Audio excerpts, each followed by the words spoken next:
What's up, y'all? It's your girl, Sakina, and I'm back with another review. This is my review for The Real Housewives of Beverly Hills. This is season 13, episode 6. I am not on camera yet again because it's wash day and my hair needs to be done, and I'm not showing up on camera looking crazy. Anywho, the episode opens up with Crystal and Dorit showing up at Kyle's house. You got Kyle inside talking about how she needs to open her bills. She literally has 3 stacks of unopened mail. When I tell you that's rich people problems, and she said that she only opens up checks and that she needs a business manager to help her with her spending. And Dorit is like, no, that's not necessarily true. It doesn't necessarily mean it's going to help you with your spending. And in her confessional, Dorit is like, when my business manager calls and tells me that I need to stop spending, suddenly the connection is breaking on the phone. She can't hear. She gonna do what she want to do. She gonna shop till she drop. And I'm like, look, that definitely does not help the speculation being that you and PK really ain't got no money and y'all be, possibly doing other things to survive. But go ahead and, push your priorities to the side and continue to buy labels that really don't mean nothing. Honestly, I used to feel like Dorit was bringing the looks. Here lately, I'm just like, nah, I'm not really even feeling it. But, I mean, her looks is priority at this point. I hope that don't come back to bite. Then they talk about Dorit and Garcel and the conversation they had. Dorit says that she felt like it was important for her to pull Garcel aside and apologize for the way that she made Garcel feel. But, I ain't paying too much attention into that because I really just feel like Dorit is out for herself. She's very self-absorbed, and that's just what I feel. So then they talk about Sutton, and Kyle is demonstrating how Sutton was acting and about the elevator situation and how she feels like it was a setup, and she's worried about Sutton drinking. Dorit is like, yeah, I wouldn't be shocked if she had vodka in her coffee early in the morning. And it's like, yeah, I was with Crystal. Crystal was like, Dorit, you got a lot to say when everybody know about your 3 carcass cocktail around the world. And Kyle, you ain't got nothing to say about that, because I was thinking the same thing that Crystal was thinking. Miss Helicopter Ponytail hitting the splits every time she get drunk. You get mighty aggressive as well when you get drunk. You get really, really touchy-feely. So I think it's mighty rich that Kyle is concerned about Sutton and her behaviors when drinking. It's like, girl, not you all high and mighty now because you decided to stop drinking. You just stopped drinking. So, girl, please, miss us with that. And even the image that she's trying to create of Sutton being aggressive and she was behaving in this manner that Kyle didn't recognize. Like, really? You're just as combative as Sutton is when it comes down to y'all's relationship. Y'all, you get a rise out of, provoking and poking at Sutton. You think it's funny. Now all of a sudden you deem her attitude as an issue. But you do and say certain things to get her riled up. And Kyle is not the calmest person. We already know how she reacts to certain things. She can't breathe. She's anxious. She's frantic. She's pacing back and forth. Girl, I'm going to need you to calm down.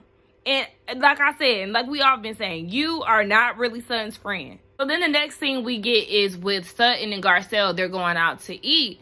And Sutton is talking about Garcel's party and, how she seen Erica there, but they really didn't speak too much. And then she talked about the conversation that her and Kyle had that same night. And she feels like Kyle was defending Erica and that Kyle always inserts herself in things. And I will give Sutton that, because that just made me think about last season with Diane or Diana, whatever her damn name is. She's a non-factor at this point and was even back then. But Kyle, hold on, y'all, because I'm on this meeting. I'm trying to turn this down. But yes, Kyle interjected in their conversation and was, real touchy-feely with Sutton and trying to say what Sutton was saying wasn't true and all of this stuff. So, you already know how it goes when it comes down to Kyle. They're not friends yet again. So, Sutton is noticing some changes. She points out the fact that she called Kyle out on her drastic change of exercising and no longer drinking, and she's now wearing her wedding band. She now has a sapphire ring to replace that. And Garcel was like, how the hell do you know that? You know, Sutton is on her Nancy Drew-ish, okay? She is finding things out. She's putting pieces together, and she's also aware of what's going on in the blogs. She said that she really cares about Kyle more than anything, and she feels like as a friend, she would come to her. But how can you trust somebody who you feel is hiding something? Girl, you already know what it is. She's doing these changes and all of that because there is something going on within her marriage. And at this point, yeah, just ask. Don't beat around it. Ask straight up. Erica's meeting with a publicist. Now, she said that her and Jason, I think his name is, they parted ways. Now, Jason is her ex-publicist who was leaking out information about Kathy and the way that she acted at the social club last season. So, remember, Erica and Lisa were definitely behind that. And I guess because Kyle found out where the root of the rumor came from, she decided to part ways. She said that they're still friends, but business-wise, it's a no-no.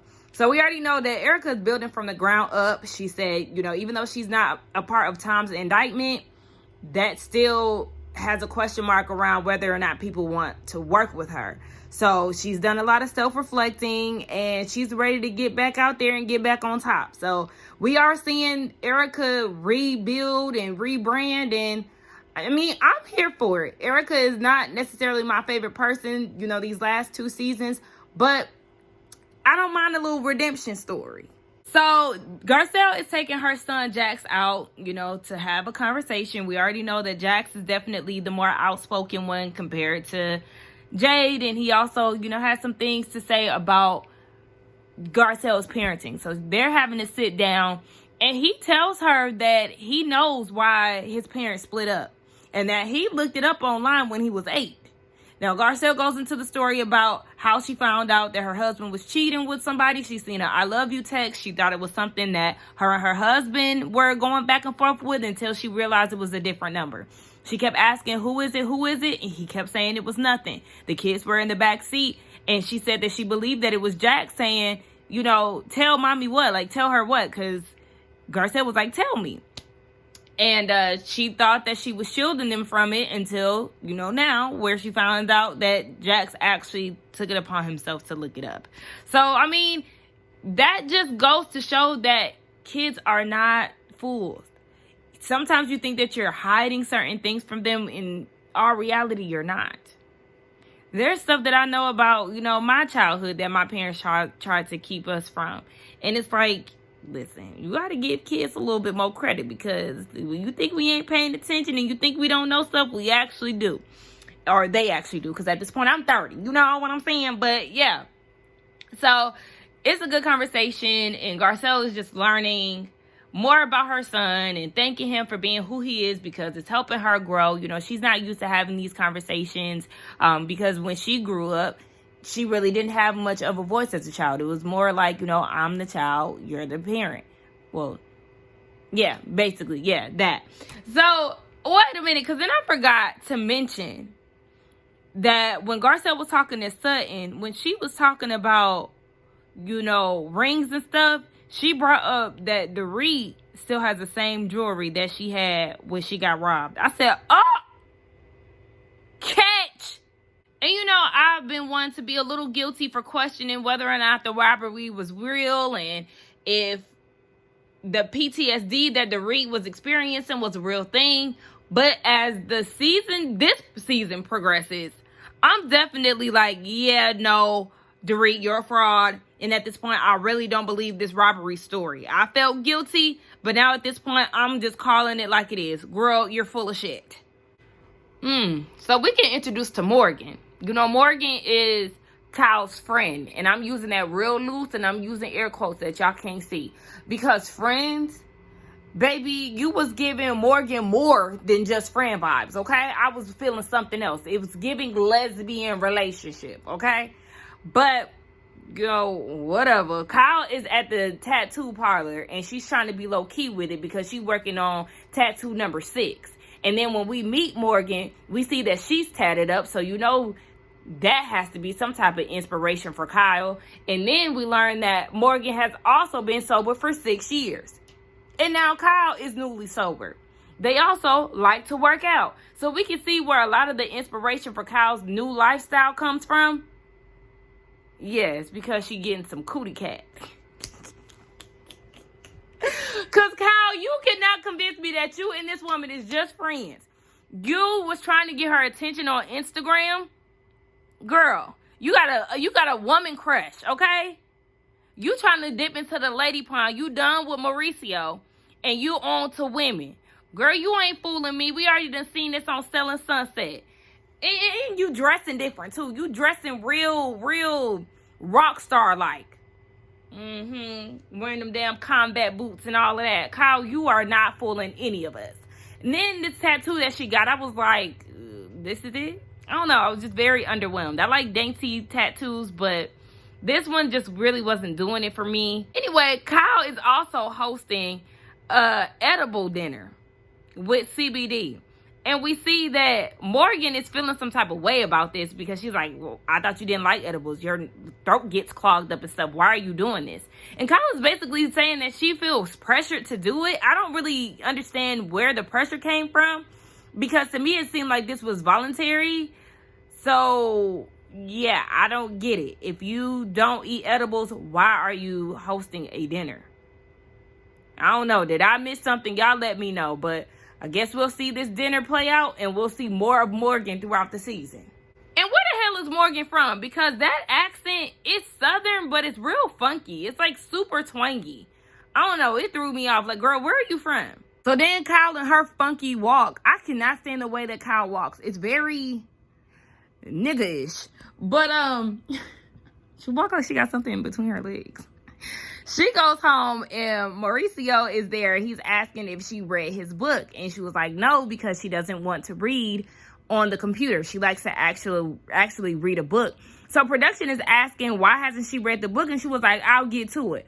Basically saying, child, F that book. She ain't stunting reading that book no time soon. So she tells him about the tattoo. And she shows it to him. And he was like, okay, so what does this symbolize? And she was like, nothing. I just think it's cute. I think she's definitely doing these things to get a rise out of him because he doesn't even realize how many tattoos that you have. He hasn't been paying attention to you that much. So you didn't have to tell him this because it's not like he's attentive. But, you know, you went out of your way to tell him this and you already know that he doesn't want you to get any more.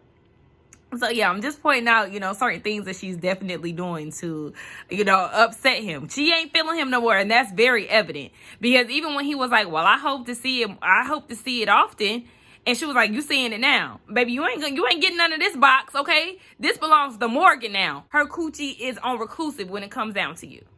Sutton is meeting up with her matchmaker at her house. And she's inviting Dorit over to help her with her situation because, you know, Dorit had a lot to say about her inviting the guy out to the gala in New York on the first date, technically. So, yeah, because she doesn't get second dates. So, Sutton said that she feels like Dorit is the perfect person to help her out with this because if she can fall in love with PK, then maybe Sutton doesn't need to be that picky. I said, ooh. You already know PK gonna be ready to read you. This matchmaker, she is definitely, like Avi said, bubbly. She is very over the top. So what I'm learning about Sutton, you know, we had to pop the top and look under the hood, but we had a lot of aha moments. Girl, can you just talk? Just talk, girl. We here. Just talk. So the matchmaker was saying that she likes that Sutton is self-aware. Dorit likes to think otherwise and says that, you know, when she reacts, she's very erratic and, you know, she's not self-aware in these moments. But I'm like, that's just, Dorit, you are very self-absorbed and you're not self-aware of a lot of stuff that you do. But anyway, yeah, at that point, Dorit, you would have had to leave. But Dorit did tell Sutton that her confidence is sexy and she needs to be herself, give the men the benefit of the doubt. So then they go through the list of the men to choose from and Sutton is nitpicking at everything. She don't like black on black tuxedos and she don't like this, she don't like that. The matchmaker was like, well, child, imagine if somebody judged you for your outfit on the first date. Oh, okay, we all went back to that cat sweater, even production. Yes, since you had a cat sweater on with some ugly leather shorts, okay? Word to what you said about Crystal and her ugly leather pants. Now, I don't have a problem with the sweater. just not first date. You know, it's not giving first date vibes. That's the only thing. But I think it's cute. It fits Sutton's personality. Just not for the first date. But, you know, she picked somebody, and hopefully we'll get to see how this date goes. We get down to this edible party that Kyle is hosting, and she's basically throwing this because she feels peer pressure by the women. They always have something to say about her not drinking, so she feels the need to have to give them a substitute, which is weed. Girl, now I understand why Morgan was so annoyed. Girl, you're doing this because you feel peer pressure. At the end of the day, if they don't like your decision, then that's just on them. But whatever, we here, and we get introduced to Anna Marie, who is the cast member that we've all been waiting for. I'm like, I mean, usually I feel like the newbies are introduced typically in like the second episode at least. But I mean, she here, and her and Kyle met through one of the agency parties that they had. She's married to an ex-NFL player, and they live down the street from Kyle. So, yes, they're new friends and all of that good stuff. So then Sutton comes in with the Cynthia Bailey. And before Sutton gets there, I forgot to mention that, but before Sutton gets there, Kyle asked Anna Marie how many times does she work out, and she said she works out 6 times a day. Kyle was like, okay, well, I need you to say that later at the table because there was somebody in the group who had an issue with me working out. We already know that that person is Sutton. So the girls get there, Sutton and Cynthia, they show up together, and it's an awkward silence. Kyle goes and says to Anna Marie, oh, well, that's the girl who has something to say about me working out. Now, didn't you just say that you care about Sutton and you want to make it right? But yet you're basically giving people prejudgment of her. So this girl is going to come into it with an issue with Sutton unnecessarily. Let Anna Marie form her own opinions about Sutton. You don't need backup. You already got your, well, hell, I was about to say, I mean, they kind of disband the Fox 5. But hell, you got Dorit. You don't need extra backup. So then Crystal comes, and she was like, yes, she knows of Anna Marie. They have mutual friends. And the girl talks a lot. She's very nosy, and she's going to ask a lot of questions. We already know that her and Crystal are going to get into it at some point. Denise and Camille, they come in, and you know, Faye is there as Kyle's best friend, and Garcel in her confessional is like, child, even I know what's going down between Camille and Faye. Everybody remember the infamous psychic at the table with her e-cigarette, child? I remember watching that when it aired back then, because like I said, my mom watched all of the Beverly Hills stuff. I was so pissed for Kyle. That lady was really annoying. But, you know, look where her and Mauricio at today. So she was definitely on to something.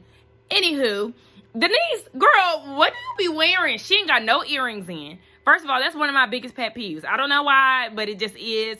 I don't like when I walk out the house with no earrings. I don't like to see other women without earrings. It gives off naked to me. Something's missing. Where's your earpieces, girl? Get the jewelry together. The hair was stringy. The pink outfit was ugly. The pink jacket was cheap looking. Girl, this is not it. So Sutton wants to talk to Kyle, and she pulls her aside as everybody is going to the table. Now, Camille and Faye are sitting right across from each other. I said, whose idea was this? Kyle, did you set this up? And then Faye went down to Justin and was like, yeah, I can't do that. I can't sit across for her. So Justin ended up swapping seats with Faye. So that was a relief in itself. So then we get back to Kyle and Sutton is like, yeah, you know, I was a little bit off at Garcel's event, but I was going through some things. Her ex-husband informed her that he is moving to London, and he wanted her and their son to go with. And she was like, absolutely not. So she's not going, but then she was thinking, okay, well, her son, what if he wanted to go? You know, her emotions were all over the place.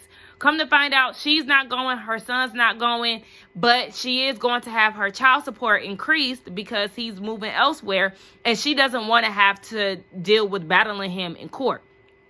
Instead of just being there for her friend, like she should, Kyle is trying to, you know, downplay the whole situation. And it's like, okay, you know, this is kind of rich people problems, girl. You're getting an increase of money. You don't have to move with him to London. So it's kind of like, yeah, what are you making a big fuss about? But she's emotional. She's sad about this, and she's simply sharing where she was in that moment.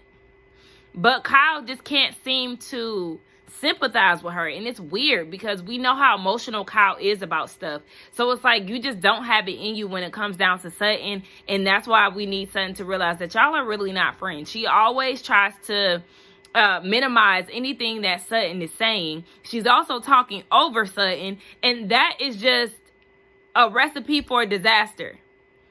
She knows what she's doing when it comes down to Sutton. Kyle is very confrontational.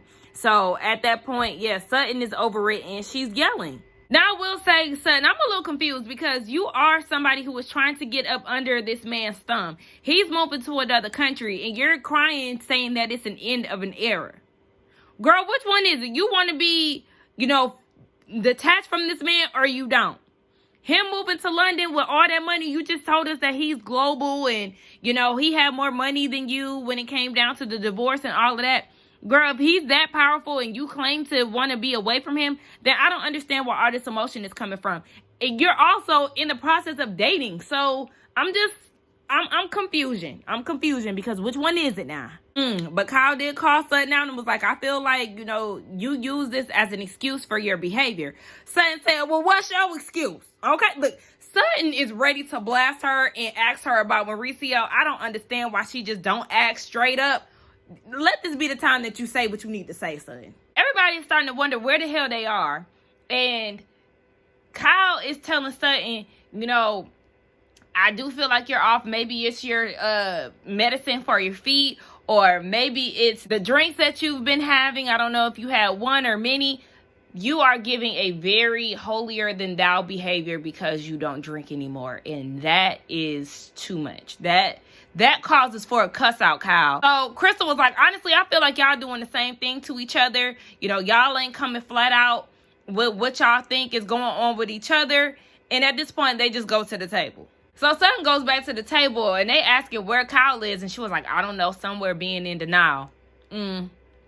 I mean, the way that Sutton is carrying on, you would think that she got some tea. I mean, it's really just her speculating that something is going on based off of her observations, which, her observations are very right. But you would have thought she was sitting on something. Oh, Lord. So this is just a continuation of Kyle and Sutton go back and forth, back and forth. You're not being honest. You're not being honest. Well, I just shared something intimate with you, Kyle. I was sharing what's going on in my life. Well, I was with Kyle at this point. Girl, you keep trying to insinuate that there's something going on with me. Speak your mind. Because the more that you just try to beat around the bush, you're going to get nowhere. So Anna Marie, the newbie, is like, yeah, y'all saying a whole bunch of nothing right now. Like, as friends, y'all just need to, say what's up. I said, ooh, child. Crystal did say you was nosy. Look at you. All in the mix trying to get down to the bottom of it. But, hey, you got to collect the check. So it's time to get the party started. I did think that it was weird that Sutton brought up the fact that Kyle has a workout schedule and all of this. Like I said, just be upfront. But that causes Kyle to mention how Sutton doesn't eat at all. Like, don't question my eating habits when all you do is scoop potatoes around the plate. I said, well, child, I guess that will explain them chicken legs. Thank you, Garcel. Shoot, somebody has to say it. So she just comes out and was like, yeah, what's going on with your marriage? I want to know. The ring, I want to know. What's going on with that? The sapphire diamond ring. Kyle said that her engagement ring is in the bank. She bought that ring for herself. Garcel is like, okay, well, I thought it was like a makeup gift. Guys do wrong and they want to buy you a gift, so all is forgiven. And Camille was like, yeah, I used to get cars. Other women started to chime in. And so, they're joking and making it lighthearted. And then Kyle is like, oh, so my husband, you want me to say something that my husband is cheating on me? What? Now, she ain't say that, but you did. So you already know people gonna take that one little tidbit and they gonna run with it, especially because things are on the blouse. You ain't wearing your wedding ring. You already know, Kyle. You know what's up. So be prepared for people to be furthermore into your business. Yes, you did admit on the first episode at the retreat that this isn't the easiest year for your marriage. But you already know when there's smoke, it's a left eye. So, I mean, we'll just see how this unfolds and what leads up to the final straw of her filing for divorce. But that was the end of the Real Housewives of Beverly Hills review. Let's get down in the comments and talk. Do not forget to like, comment, and subscribe to my channel. And I will see y'all in the next one. Bye.